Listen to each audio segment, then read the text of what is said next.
မြင်နိုင်တဲ့အရာတွေကိုဖန်ဆင်းထားတယ်မမြင်ရတဲ့ဘုရားသခင်ကတာ၍ကြီးမြတ်တယ်ဆိုတာတည်တဲ့နေရာကျွန်တော်တို့ဘဝမှာပြောင်းလဲခြင်းနေပဲဟာလေလုယာ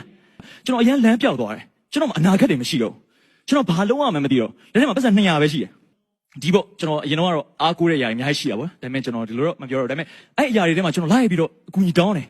ဟာကိုလည်းလုံနေတာပဲဒါပေမဲ့ဘာလို့ငါဒီဒုက္ခရောက်တဲ့ချိန်တော့ငါဘယ်သူမှမကြည့်တာလဲပေါ့အဲ့အချိန်မှာကျွန်တော်ဘယ်သူကယ်မလဲလို့ကျွန်တော်လိုက်ရှာတာပေါ့ဗျာ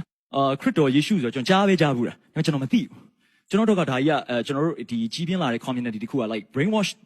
ကျွန်တော်တို့အနေနဲ့ဒါကြီးက like မကောင်းဘူးတခုလိုမျိုးကျွန်တော်စိတ်ထဲမှာပဲသိတယ်ပေါ့ဗျာအဲ့ဒါပေမဲ့ကျွန်တော်ဒီအထဲကနေကျွန်တော်လုံစော်တယ်ယေရှုကယ်နိုင်တယ်ဟာကိုရောလုံးမခေါ်ပါဘူးယေရှုဖေကယ်နိုင်တယ်ဆိုကျွန်တော်ပြကျွန်တော်ယုံကြည်မယ်ကျွန်တော်ယုံကြည်မယ်ကျွန်တော်အခုလမ်းပြောင်းနေတယ်ကျွန်တော်ဘယ်သူမှမကယ်တော့ဘူးဒါပေမဲ့ကယ်နိုင်တယ်ဆိုရင်ကျွန်တော်ပြပေးကျွန်တော်ယုံကြည်မယ်နောက်နေ့မနှက်လဲကြအောင်ကျွန်တော်ဒီအလုပ်တစ်ခုကိစ္စနဲ့ပေါ့နော်ဖုန်းဆက်လာတယ်